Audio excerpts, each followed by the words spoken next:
For those online. I never know how to introduce this. Welcome to ISD 191's Legislative Committee for the school board.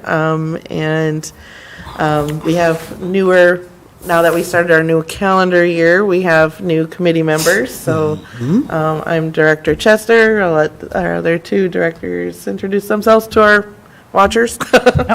I'm Director Anne Marie Anderson. And Director Rachel Nicholson.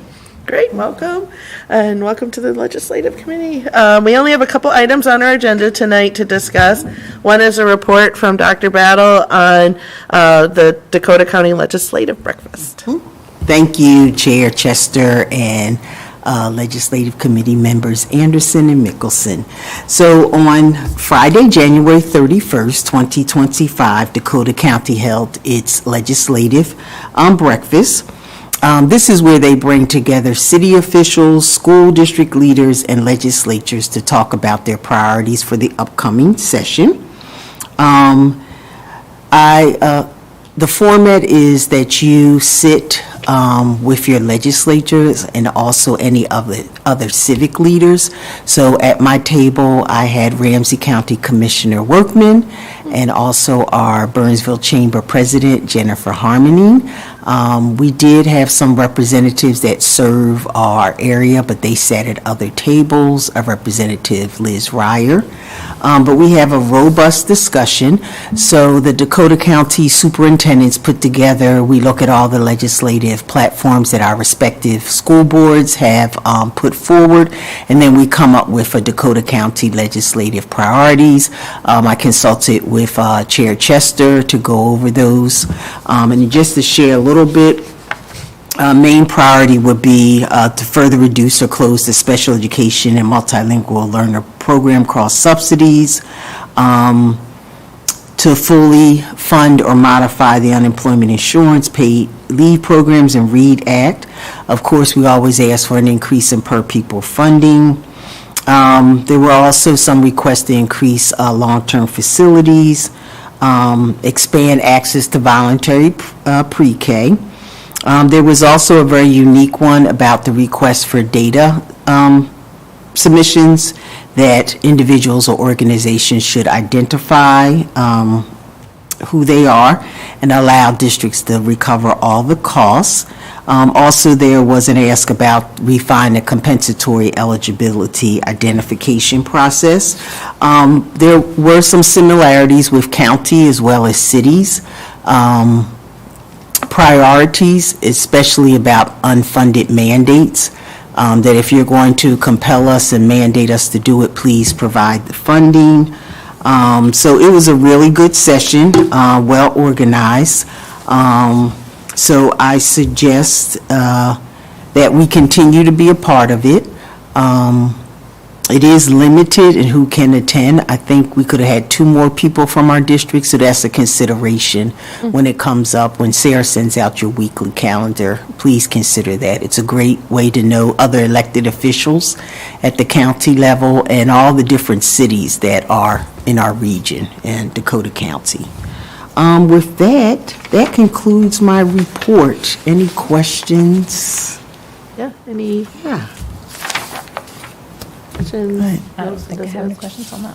I think, making sure that we know the date for next year to have some of us attend would be great. Great. If we're available. I'm sorry, say that again. It's an annual? Yes, it's annual. Okay. Before the legislative session.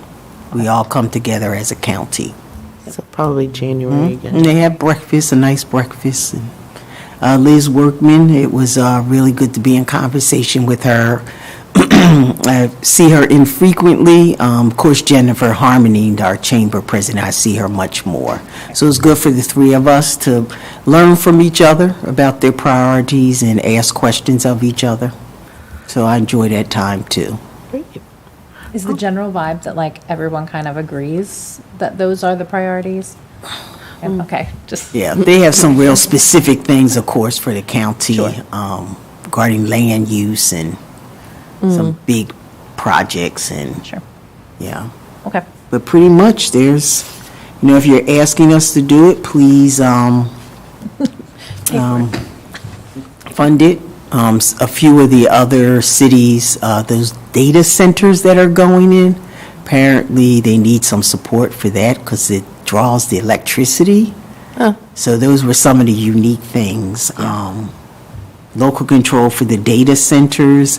Of course, cannabis funding was a clarification for some of the cities there. So there are some unique things that we don't really have in common, so.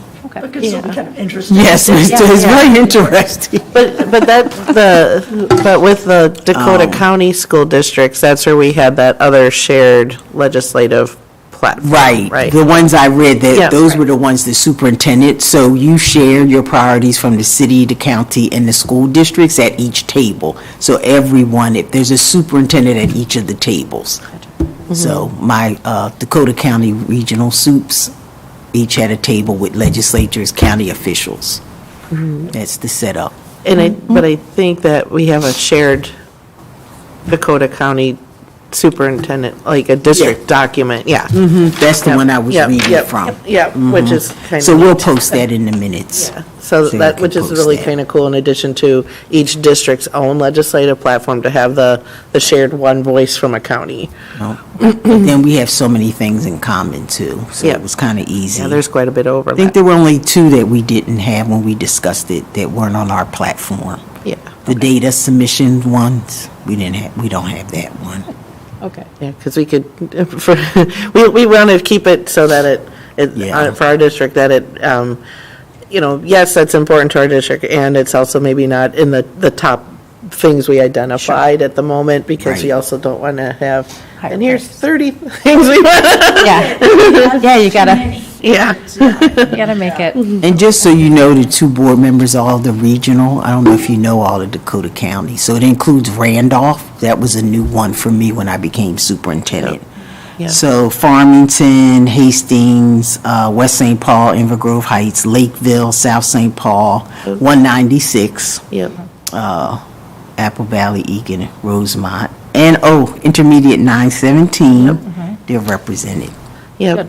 Yeah, pretty much. I think I got all of them. Close to everybody, close to everybody that 917 is a member of, except for Bloomington, because Bloomington is part of Hennepin County. Gotcha.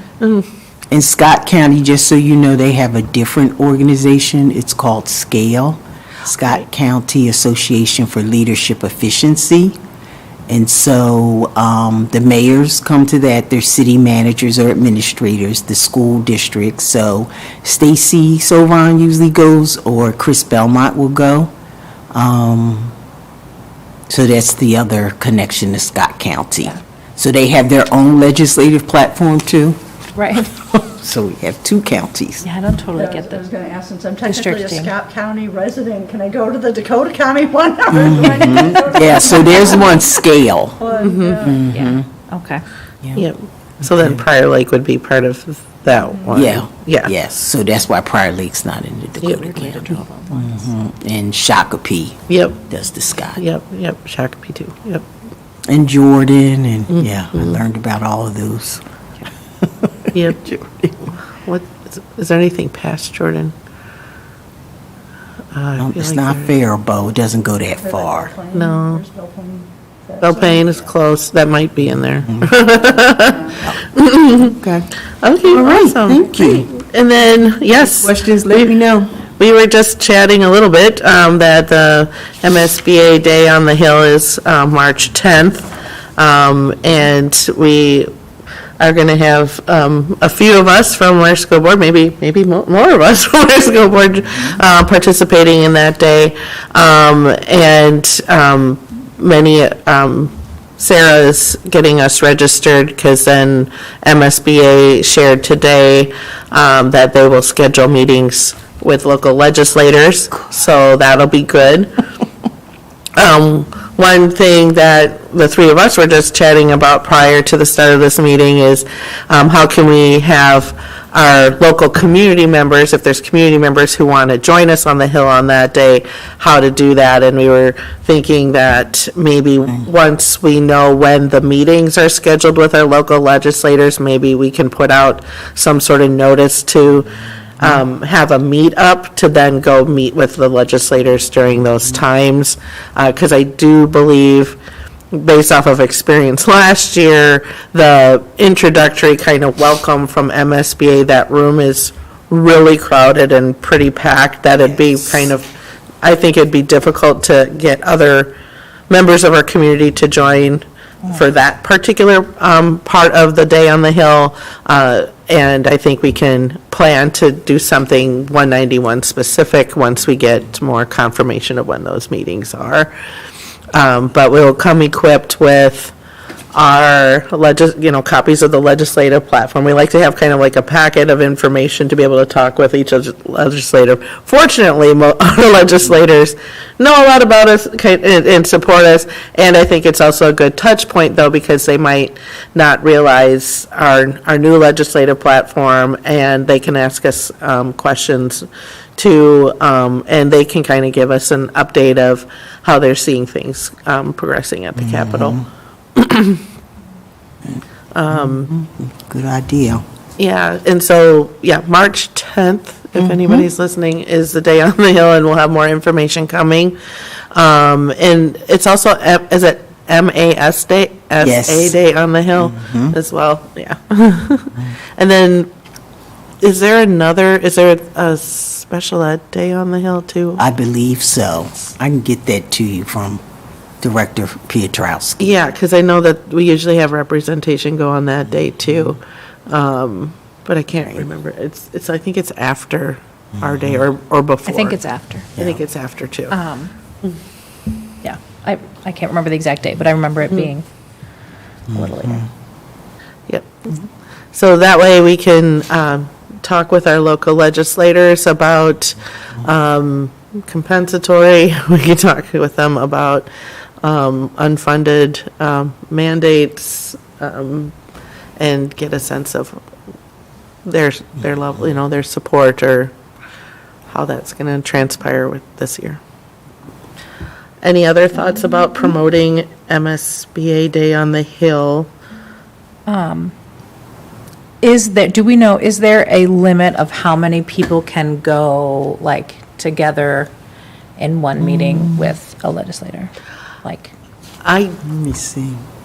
I imagine only so many people can fit in a room. Only so many people can fit in a room, true. Doesn't say. I don't believe so. Because sometimes our students, when they're practicing local government around, I don't remember if in other districts too, but if they have a thing where they're going to go on the Hill and talk with legislators, there's usually a mass of students that also come and talk. And if it's a class, whatever the size of the classes might be, showing up to talk to their legislator. In my experience on the Hill, I've seen groups of 15, as large as 15, going in to talk to a legislator. And for this, are there any things where we might, like, we have one person representing all of us and we're standing there, or several people share their personal experiences of why we are? I think we have kind of a little bit of an introduction. We kind of follow the lead of the legislator who we're meeting with a little bit too, to see, kind of how they might want their conversation. They might go, you have 5 minutes. Right.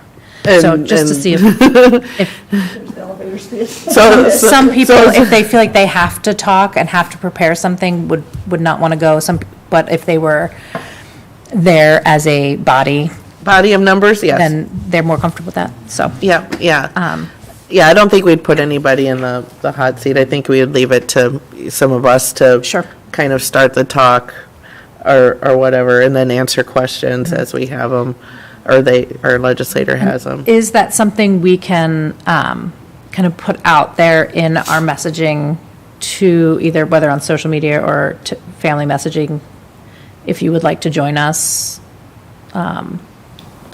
I think that, maybe. Contact us at this contact way. or like have like a Yeah, it would be nice. Is that like something a we'd have to Google ask Aaron to form do, or whatever, like a sign up. Yeah. That would have let us know the numbers or what to expect. Yeah. Yeah, we could send the schedule and directions and stuff.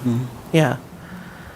Yeah, and even if we can only fit, like, say, 15 people in the room, there's still a statement if it's, hey, we got They 30 gotta wait people outside. out there in the hallway. Yeah. That also are here to support. And Yeah. so, absolutely, even if we can't all cram in there, there's still power in the Yeah. numbers for, them knowing and looking out, yeah, see all these people who are here. Is the House or the Senate under construction? The house, Yeah, so they might have really small cubicles, they might have Yeah. cubicles, yes. so we'll let you know. And sometimes if Not in their they're, main offices. one of the cool things you can do is that if they're actually in a session, you can send one of their pages to go have them come take a step out so you can meet with them, but then you have like literally 3 minutes. Yeah. Yeah. And oftentimes, if they're not available or not going to be available that day at all, we still stop by and still drop off materials to their people, Staff, to their yeah. staff. Yep. Okay. Sweet. So is that something we'd ask Aaron to do? And so we're not the only group that day. Aren't there multiple groups that There's come lots of through? groups that come Yeah. that day. It's a lot. It's just not us. Yeah. But for us and our So- purposes, can we have, like, who would we work with to promote, to say, if you're interested in joining the school board on the Hill? Work with Aaron. Okay. And talk to MSBA about the best times for them, because some of these rooms, as you shared, are very limited. So to make sure people, if they come, they will have an opportunity. And then I mentioned the offices, so I don't know if 15 can get into their cubicles. Yeah. So they may limit. But going back to your first question, I think we've had 2 or 3 board members come Yep. that first year. Didn't we have 3 of you? Last year it was you, Scott, and I. But I think the first year I came, didn't we have 3? So it might be a limit of 5, but I'll check on that too. How many can register? Oh, for MSBA. For the MSBA. Yeah, up for the 'Cause school the board room is members. small. Oh, I'm guessing it because it can't be a majority. It's a large room, but it can't fit Oh, more than expected. Because we start off, remember, yeah, we start off in a big room at a in a big hotel. room. Then they have the panels. Then at 11:45, we go to the state capitol. And then they have lunches for us, remember? From noon to 1. And that's something you have to kind of find a spot. But no, they actually reserved a room for us this year. We don't have to kind of navigate the cafeteria. Oh, Yeah, it's a little different. I don't really remember lunch. I just remember the meeting Remember, Scott, schedule. Yeah, so we'll have to look and see if we can ask other people to attend. Because it has noon to 3 is the time block for individual legislative constituent meetings. So I think that's the time. Yeah, that's when they're gonna schedule them between And they'll noon and schedule 3. it for us. So then if we have community members who want to join us, we'll try to determine somewhere to meet at the Capitol, a location Before to meet at the scheduled time. Capitol before we start Let me meeting with the work on that. legislators. Yeah. Okay. So I think probably that 1 to 3 time. Yeah. Okay. Because you'll see if you go. It's just every day at the Capitol. We're sharing our voice, as we should do, as good Yes, citizens. it's great because you just see everybody in mass, going to, just using our voices, which is, what our legislators need. So it's great. And having gone to, like I mentioned, I used to be a part of Homeless Day on the Hill, and we would have over 1,000 people from across the state coming from different organizations and participants and stuff, and it just to be all together, it's quite it's quite impressive. Or especially if they have a rally in the rotunda, that's fun. I don't know if one of those is scheduled, but that's that's fun. Yeah, but it's a great experience, Right. and welcome anybody to join us. Great. And On that note, we have kind of some next steps about putting out sign up to join us as we get more, hopefully we'll have more information beforehand we do Yeah. that, but, and then we'll get us all signed up and hopefully get a schedule and Yep, sounds good. be ready to. Sarah sent be you the on. registration link, or she will, Okay, right? Yeah, you sent an email today. I think she said to just email. Email. oh, did Okay. she Yeah. email us this- a link then? Send, yeah. Yeah, I I think thought she just said to email her. let them know she'll register. Yep, Does that, Yep, yeah. okay. Yep. So I just emailed her yep. while we're sitting here, so I wouldn't forget. Perfect. Well, that covers everything on our agenda tonight for All the right. legislative committee. So I call us adjourned at 6:21 PM. All right. Thank you.